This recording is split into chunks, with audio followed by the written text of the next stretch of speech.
Musicians, you've been misled. See, this advice has been going around for a long time, and there's some truth to it, but at its core, it misses a reality that we've all been feeling. I mean, we've all been told, listen, if you really want your career to progress, then you just have to write the best music possible, and then the rest will take care of itself. So the better that your music is, the more results you'll have in your music business.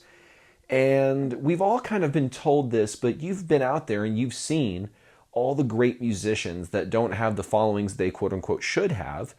And then you see these artists who are quite frankly mediocre in skill and putting out music that a lot of people would consider, let's just say, mediocre quality, to be kind of nice about it. But it still succeeds, right? You've seen this with your own eyes. And so maybe the reason that these artists are succeeding who are maybe not the most technically proficient or don't have the best written songs, it's not because you've been lacking the skill to write songs, but maybe they just know something that you don't. And if you discovered what they're utilizing and started to use that for yourself, that's what would start to actually yield you more results in your music business. So this video isn't just about the truth. This is about what we need to really do to actually get people to engage with our music on a deeper level. Because when it comes down to it, a lot of musicians are struggling out there. They're feeling burnt out. They're frustrated. They're actually putting out, I know a lot of musicians now are trying harder because they've been told they need to be posting more content. And they've been doing it. I think a lot more musicians have been kicking up their content game in the past 5 years or so, but still a lot of them feel frustrated from the lack of results. And they feel like, I've got great music. Why is it getting results? And I see this music that I think is beneath my music and it's getting way better results. Well, today we're going to really talk about those nuances and how we can actually fix this stuff so that you can start to get some better results for music business. So stay locked in. Let's figure this out and let's dive in. So the first thing is we have this thought in our head. I kind of hinted at it in our intro here, which is that we have this standard by which we judge music and we say, wow, my music is good and this music is bad. How come my music is not doing well when my music is good and this music is doing well when it's objectively bad? But that's the thing is, there are only some very fine places in art, and music specifically as art, where there's objectivity. Mix quality is one level of objectivity that you can say that, oh, this sounds good versus this sounds bad. But even then, that's why I say it flirts with it, because sometimes certain metal genres will make their mix painful on purpose, which I don't appreciate. Also, performance. If the drummer is not playing back in a beat where he's subtly out of time, but it's strategic, right, and thoughtful and really, really done well, but just straight up performed terribly and the tempo is going all over the place, that's sort of an objective measure of a performance that you can sit there and say, this is a good song, but the take is just kind of, there's no consistency there. So certain things you can look at, the singer's out of tune, the guitar player's out of tune, the bass player's out of tune, the keyboards are out of whatever. There's certain things that you can measure in the performance that are objective. But everything else in regards to music and people's ability to say, I like that as a piece of art, there are very, very few things that we can say are objective. Everything else is subjective. So we look around and we say, okay, that art is objectively bad. It's it's bad according to you, right? But here's the thing. Have you ever discovered a popular artist? I know those are two almost opposite words. Discovered a popular artist. Because the word popular would insinuate that they are known and there is no need for discovery because they're popular. So this is something I would like you to point out. Have you ever had this situation in your life where someone says, oh, have you heard of this artist? You haven't heard of this artist. Well, they're just the biggest thing that's going around right now. What do you mean you haven't heard of Chappell Roan, right? What do you mean you haven't heard their music? I'll tell you right now, I've had that happen in my life where people come up to me you haven't heard Teddy Swims or whatever? I'm like, who? You know what I mean? There's certain circles of music that I listen to recreationally and certain stuff that I study in my marketing. So I know about Chappell Roan from a marketing perspective, but I know probably half of one of her songs maybe. You know what I'm saying? So just the fact that something is popular does not by default mean that it doesn't need marketing, so to speak. It still needed marketing to get out to that many people that it got to already, but even if it didn't reach you. So we can't just assume that, oh, the only way that I'm ever going to be successful is if I'm popular, because there's tons of people who don't know popular acts, right? What I like to think of is there's this inverse situation. This is kind of a cool one. That what I just showed you is kind of a basic example, but this is sort of where it gets interesting. There are artists who are so niche, so peculiar in their sound, that you would think there's no way there's a mass market for this kind of music. I remember I was going through different things on Spotify trying to find artists in different niches and just something that was way out there, right? And I remember discovering artists that had millions upon millions upon millions of monthly listeners and streams. And I listened to the music and I'm like, what's going on right now? This sounds like insanity. Like, it literally sounds like a robot was being drowned in a rainbow swimming pool made of chocolate. That's what the music sounded like. And I'm just like, how is there a market for this music? How are there millions of streams for this? So what I'm getting at here is that there's a similarity, even though they seem like total opposites, there's what I'm going to call niche pop and pop pop. That sounds like I'm doing a rap song. I had a pop pop in it. Never mind. Anyway, so niche pop is something that is super, super peculiar. It's got a niche. It's got a little like, whoa, that's a very specific kind of music. But it's popular, meaning it's got millions of people listening to it. And then there's people on the other side of the spectrum who are pop pop.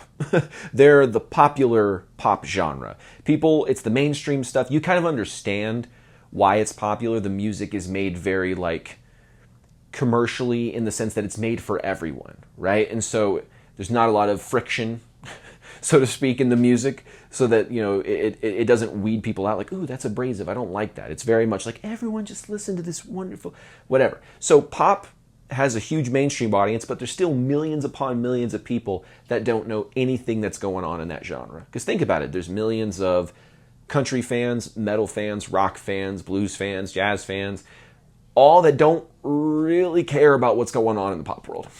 So there's tons of pop artists that everyone's like, you don't know this person who's got 1 million monthly listeners or 500,000 monthly listeners. You don't know this person. They're huge in this genre or whatever. But it's like, no, I listen to this thing. See, that's the thing about the internet that people don't really appreciate, is that it is very, very self-segregated.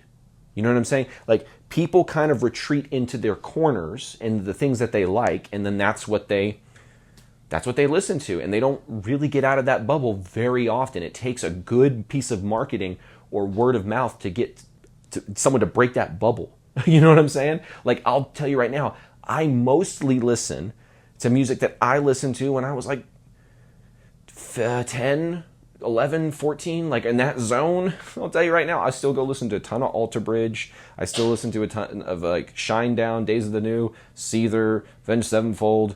I still listen to all these bands, right? It's what I like, right? But I also experiment with newer bands like Nothing More, Sleep Token, right? There's newer acts that come out that I'm like, oh, that's cool, that's interesting, I like that. But by and large, what I retreat to most of the time is what I'm comfortable with, right? So everyone has that, and to really pierce that, it requires good marketing. And what is good marketing? This kind of brings me to the second point here, which is, okay, we understand that the standard is sort of subjective, because you can have popular people in music that you had no idea there would ever be a market for. And then there's obviously the mass-produced, mass-market stuff that obviously it's popular because it's made for this mass distribution. But the second thing that we need to understand is the story. That's the marketing, because every song exists in this weird subjective gray zone. Because think about it. People think, if I have a great product that's marketed poorly, I'll do better than a bad product marketed well. There is some truth to that in the sense of the long game. But if you think about actually getting results, I don't find that to be the case. I have found that there are songs that are, let's say, less than deep, but still get fast traction. Why? Because they understand that music tells stories. And so every song that exists is the soundtrack to some kind of scenario in your mind. Think about it. Listen to your most recent song in your head. I'll leave a little moment of silence. That's your most recent song you've written, right? It's playing in your head. There are tons of scenarios that you could come up with in your mind that could make the music subjectively fit as the soundtrack to these images that you're seeing in your mind. So let's say you've written a real high energy octane rock song. What are the scenarios that your music just naturally fits just like a glove, right? Ace Ventura reference, like a glove. Anyway, where would you fit the best? Well, I've got a few off the top of my head. The gym, first and foremost. On any kind of sporting event like football, basketball, even soccer, right? Anything that requires physical aggression, rock goes really, really well with this kind of stuff. You could even think of like martial arts, Brazilian Jiu-Jitsu, UFC. You could think of like professional wrestling. You could think of these. Notice all these scenarios that I've came up with. You could also think of like driving fast cars. You could think of partying. That kind of cliche, we're getting, wild, we're drinking lots of Jameson and partying, rock and roll, woo. You can do that kind of whole thing. There's so many different scenarios that rock and high octane, pumping up the energy rock can fit in. Think about country, think about pop, think about all these different genres, whatever genre you happen to be in, and the songs that you write. I guarantee you there's a scenario that your music can help tell a story about. Now, stories are really built by good frames when it comes to music, okay? So here's an example. For some of you, you may have heard this story, so thank you for hearing it again. I really appreciate it, but I know 50% of you are not subscribed, so real quick little call to go subscribe. Make sure you see more of this stuff. But I had a friend who heard a song that she was on the radio, and it was a Gwen Stefani song, and she heard it, and she goes, yeah, it's all right. Because she was just driving down the road, going home from work or whatever, and she heard it, and she was like, yeah, it's okay. Then she goes home, she sits down on the couch, she opens up the phone, she starts scrolling, and E! Entertainment has got a little story about Gwen Stefani and her new song, and she's like, oh, I just heard the song. Let me hear the story behind this, right? Why not, right? I just heard about it. Let's hear what the whole story was behind it. I wasn't that big of a fan of it. Then she reads the story, and Gwen Stefani starts going, yeah, this one time me and Blake Shelton were out with the kids, and we were out on this four-wheeler, and I found these purple irises, and they were so beautiful, so I scooped them up out of the ground, rushed them back to the house, put them in some potting, and tried to save them and have them for the house, right? For a while, they didn't bloom, but after I kept watering them and paying attention to them, eventually they started to bloom, and it started to remind me of kind of like a metaphor with the relationship I had with Blake. And then my friend heard that, and she was like, oh my God, this is the sweetest thing I've ever heard, oh my God. She was clearly very moved by the frame that this song has now. Notice the frame changed there. At first, the frame was, I'm going home from work and I flip on the radio, I'm just trying to have something that just kind of placates my mind as I get to my house so I can really do what I want to do, which is go sit on the couch or sit on the bed and put my feet up and relax, right? So that's the first frame that they consumed the music in. The second frame they consumed the music in was based on this story that had been told to them about the meaning of the song and how it's actually this thing about a metaphor between love and gushy, whatever. And still though, that created a new frame for my friend. And that new frame, she went and immediately listened to the song again, having loved the story. Now she consumed the song with a different frame. She loves this song now. That should hopefully hit you right in the core of your soul to know that someone's mind can be changed within the matter of an hour about a song they had heard. Think about what I'm trying to communicate to you guys. She heard the song already. She heard it. There were no surprises. The song had been heard from start to finish, and she went, whatever. It was done. Most of you probably think, I put my song out there and maybe the content didn't do well, so maybe it's just done forever and there's no way I could ever come back from this. It's like, in an hour, she got a new frame on the song based on marketing that was done by Gwen doing the cliche thing where she goes and does the circuits around all the talk shows and reality shows, whatever. And that changed the frame for my friend. She loves the song now. You can change the frame for the people consuming your content. You can engineer this. That's the beautiful thing. Gwen engineered a frame. She engineered a frame around the music to make it more interesting and compelling, and maybe something that she can relate to you. Because maybe she's not trying to just necessarily say, you connect to this song because you love the relationship I have with Blake Shelton. But she's showing that, if you have a relationship that doesn't look like it's doing so well, if you water it and you take care of it, it'll bloom into something beautiful. That's something that a lot of people can, on a mass level, connect to. So hopefully you understand the power of reframing your music now, figuring out what's the scenario that you can engineer that creates the perfect frame for the music to be best received by your ideal audience. And so the last little piece of stories that you need to understand is that you have to be a good storyteller. Storytelling, getting good at actually communicating this stuff and having tonality in your voice and pauses and doing things in a way that actually get people to listen closely, get people to be enthralled by what's being said, right? So you have to learn how to shift your voice. And you notice how I'm kind of communicating in a certain way where, I've obviously learned how to communicate and speak in front of people. I put on events for my clients and speak at conferences, and obviously I'm a performer. I play my guitar in front of people. So doing things in front of groups of people I'm comfortable with, right? And I've sort of learned how to refine my voice and get it to where I can just speak most naturally.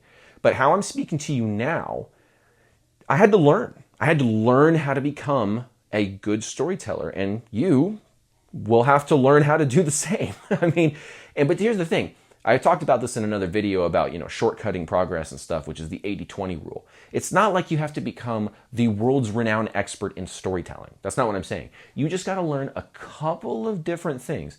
And if you learn those few techniques, you will become a way better storyteller than 99% of the musicians that are out there because you actually put effort into it. You would be so surprised how much, it saddens me to say this, but you would be so surprised how much further ahead you get from everybody else by putting in just the most basic modicum of effort.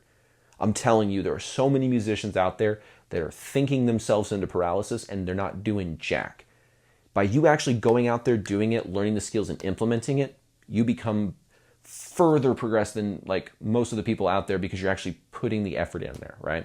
So we have to become good storytellers. So you have to learn how to control your tonality. You have to learn how to speak to things that people actually care about. You have to learn how to, for example, I try not to say I fail all the time, but I try to leave my brain some space to think. That's something I've learned from lots of public speakers is they'll say, don't fill your gaps with let yourself think. Have time. Notice I'm leaving spaces. I'm leaving gaps. And that's okay because you want to be able to be in control. You want to be able to control your voice, control how you're communicating. I'm trying to go a little bit meta with you here in this, because I'm doing it as I'm teaching it to you. But hopefully you guys understand that this is a skill that becomes ingrained in you after a while. Once you learn this, now you don't have to worry about thinking about it while you do it. Think about a song that you've learned. Let's say you have a piece of music that you performed.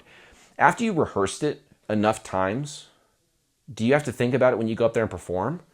No, you just go out there and perform it, and then you get to focus on engaging in the audience, and your hands kind of take care of themselves, or your hands and feet, if you're a drummer, take care of themselves, and then you can just kind of look around and see what everyone else is doing. Hey, is everyone else enjoying this? Because you don't have to think about it as much. And so once you learn some basic rules of speaking and communication, and again, I'm speaking in one domain of this, by the way. I'm talking about you actually speaking into a camera. I do that because I think that's what's going to be the most impactful. I know some of you are averse to that and you don't really want to do that. I totally get it. But you create way more potent of a relationship and a bond with your fan base when you tell stories yourself. Because it's coming from your mouth, it's coming from a human. It feels better now with everything being so AI-atized. Everything's turned into AI now. People get very skeptical of things that don't include humans. And soon they're going to get very skeptical of the things that even do include humans because the AI stuff is going to get so good. So there's going to have to be I don't know, there's going to have to be things that we do to an AI couldn't do this. You can't do my fake karate moves. Moo-hoo ha-ha. But whatever, we'll have to like do things to let people know, hey, I'm actually the real deal. But for now, I think one of the most potent ways to communicate with your audience is you speaking to it. So that's why I wanted to really talk about some of that. I know it's like public speaking stuff, but that's the stuff that you can do to help engage your audience. Okay? Now let's talk about the last thing that you'll need to know to get more results when it's not actually based off your music. Okay? So again, like I've mentioned, I don't want the message of today's video to be your music doesn't matter. I want the message of today's video to be do the best with what you have. And if you're not getting results, don't blame the music, blame the marketing. That's what I want you to really inherit in this video, is that a lot of times you have, like, think about the Gwen Stefani song. Is the song subjectively good or bad? Depends on the frame. That's why I'm kind of, like, I usually am a very matter-of-fact person. I believe in the truth, but I do kind of think that this is sort of paradoxical to say. The objective truth is that the liking of songs is relative. It's a weird concept, but I really do think that there's forces and influences via marketing and frames that can be created to make songs more... Now, you can't get someone who, like, completely hates a style of music to like the song that is the archetype of everything they hate. That's not what I'm getting at. What I'm getting at is you have people that like your style of music. They would be good fans of yours, but they need the right frame to pull them in to get them to care. Because even artists who are well-renowned like Gwen Stefani will have people listen to their music, and without a good frame, they go, meh. But with the proper frame, they go, whoa, this is such a deep song. It's got all this meaning. It's so gooey, right? So we have to figure out how to start doing storytelling in a way that creates a desire for more, right? So I call this story selling.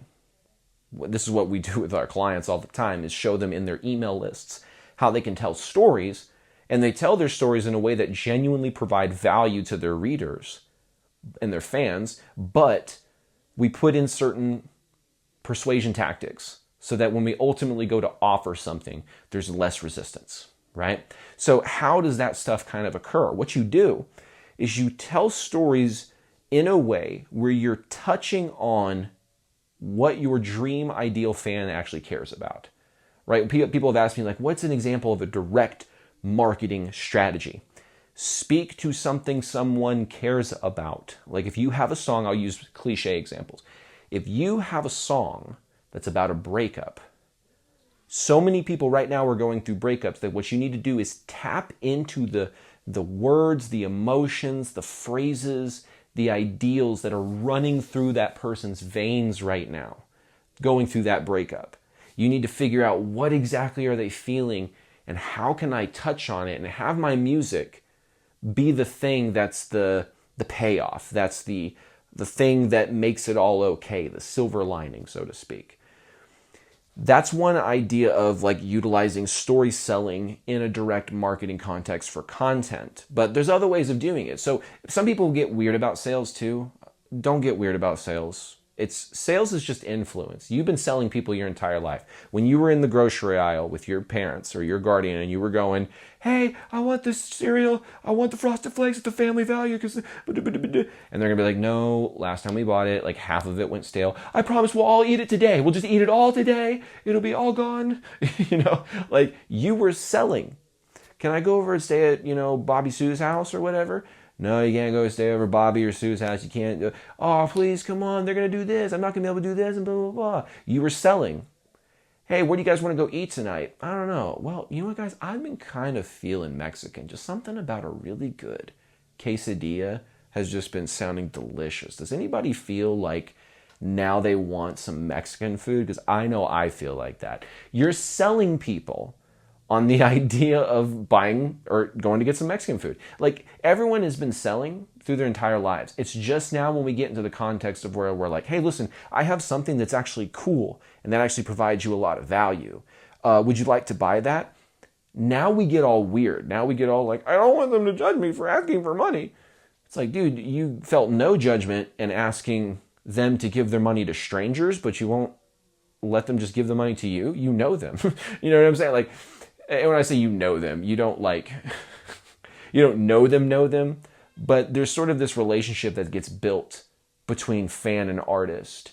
It's sort of a weird bond, right? Where the artist, I mean, it's like we can't have the level of quality of a one-to-one relationship with all of our fans, but all of our fans have this feeling of connection with us. I believe it's called a parasocial relationship in psychology. But what we need to look at there is how can we use our influence in a way to guide them to ultimately take the decisions that will increase the results of our music business. And some people get weird about that, but it's like, hey, listen, if you put on a good show and you influence someone to buy a concert ticket so that they can enjoy a good show and have a great Friday night, what's weird or unethical about that or slimy or pushy about that? Nothing. You're trying to influence them to make a good decision, right? So you have to look at sales differently. So just a little side note there. So you have to have call to actions inside of your content, your emails, your videos, any kind of thing that you're doing that's communicating to your fan base other than the music. Obviously, the music just needs to be the music. But in every bit of marketing, we have to have call to actions. We have to say, hey, go follow the page for more music. Hey, join our email list. Or you can go message people and start adding people to your close friends list. That's a really great strategy on Instagram specifically. You know, you want to start going out there and figuring out how you can get people into the lists that you control. I like to think about it like this too. I'm going to end the video on this really, really, really valuable way of looking at sales in the terms of content and social media.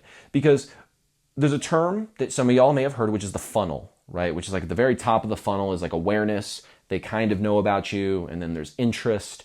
And then there's desire. And then there's action. They actually take a decision or make a decision and actually take action. So that's a way that we've typically viewed it. And so we go like, okay, social media, and then they're interested. Maybe we get them into the email list, and then we build up desire in the email list, and then they take action. Sure, we can look at it that way, but we could zoom in a lot more on that in the social media realm, and I think it would be helpful for this context of discussion because we're trying to get you some more results about growing your audience in your music business. So there's sort of a hierarchy. There's a funnel that exists in social media. So to me, at the very top of the funnel within a funnel is the engager, the person who likes or comments. Listen, likes and comments are great. They help sort of get you some more exposure, some more impressions, and that's all well and good. But ultimately, the thing that we're looking for is to move them further down this hierarchy. So, sorry, I almost tripped over there. So the next tier in the hierarchy is the follower. Okay, so now they're not just someone who will passively, okay, oh, I like that. Scroll, scroll, scroll, scroll. Oh, cool. Scroll, scroll, scroll. They're following you. So now there's probably a combination where they're following and engaging at the same time. So as they go up, or I should say down this funnel, they're actually engaging in all the steps above as well. Very interesting way of looking at it. So you have the engager. They go from the engager into the follower. They go from the follower. On Instagram, you can go into like a broadcast channel or something of that nature. There's different platforms that have sort of like, hey, here's my free group. I think something like a Facebook group could be the equivalent of this. But I think ultimately what we're doing is we're bringing someone still on platform deeper into the funnel, right? Then I think below that you have the close friends list on Instagram specifically.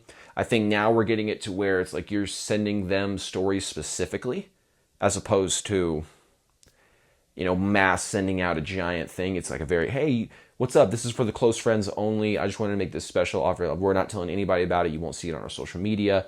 Make sure if you do this, this, and this, you can join our email list totally for free and you get all these bonuses. No charge whatsoever, right? Some kind of cool offer specifically for the close friends to drive them into the email list. So notice that was like a funnel within a funnel a little bit. Everything was on platform until we moved them from close friends list on Instagram to the email list, right? So that's one way of looking at your marketing strategy, your direct marketing strategy is like, okay, first thing, I need to get people to engage, okay? I need to get them to follow. I need to maybe move them into a Facebook group or a broadcast channel. But here's my thing. I'm honestly thinking that middle part of the pyramid may get eventually phased out and just you skip and go from follower to close friends to email. just to shorten the funnel experience there so you can get them into the email as quick as possible. But you do sort of want that close friends list or the group to be a warming up factory. People think that content does this. I don't think it does. I think content can take someone from cold to warm. But I think after a while, if they don't move to a deeper layer in the funnel, they become lukewarm. Do you know what I'm saying? Like, we don't talk about this a lot in marketing where it's like cold, warm, hot, right? Well, there's this kind of phase between cold and warm where lukewarm, right? You took someone from cold to warm, but you let them cool off. What does that usually lead to? Something being lukewarm, right? So we have to know that there's got to be something that keeps them engaged with us, because the content algorithm, it's kind of a roll of the dice whether they're actually going to send that video out to them or not.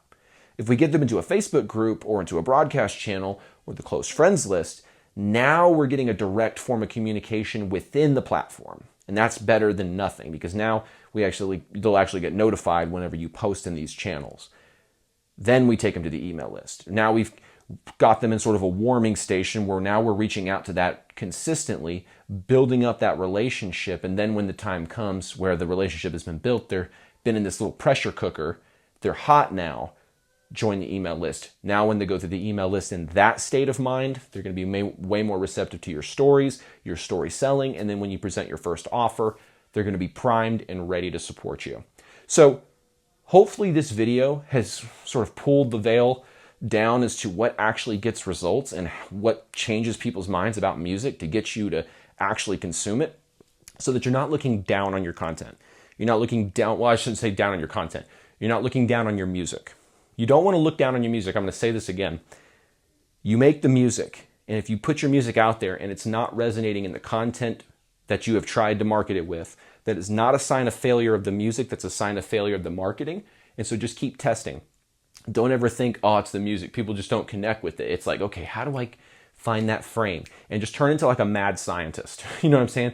What's that angle? What's that angle? Don't put any emotion into the outcome of the content. Put emotion into the data that you receive that's actually going to move you forward. So just you're looking at it objectively. You see a spike in data and you go, what's the result of that spike? What did I do? How can I recreate that? Is that something I can recreate video after video? Can I create a theme around what I just did there? You know, you start going down into it and you start looking at it from a data perspective, and you start thinking, how can I drive people down that sort of that funnel that I was just describing? So hopefully, guys, you have a little bit more confidence in going out there, marketing your music, understanding about storytelling more, how to sell a little bit more, so you're just subtle with it. You're not actually beating people over the head with it. You're very subtly I'm going to give you one more thing. I'm going to give you one final bonus tip, because I didn't mention it in the sales portion, which you may be thinking, okay, I've got all the ways that I can move people through the sales process, but what's one of the techniques to do so?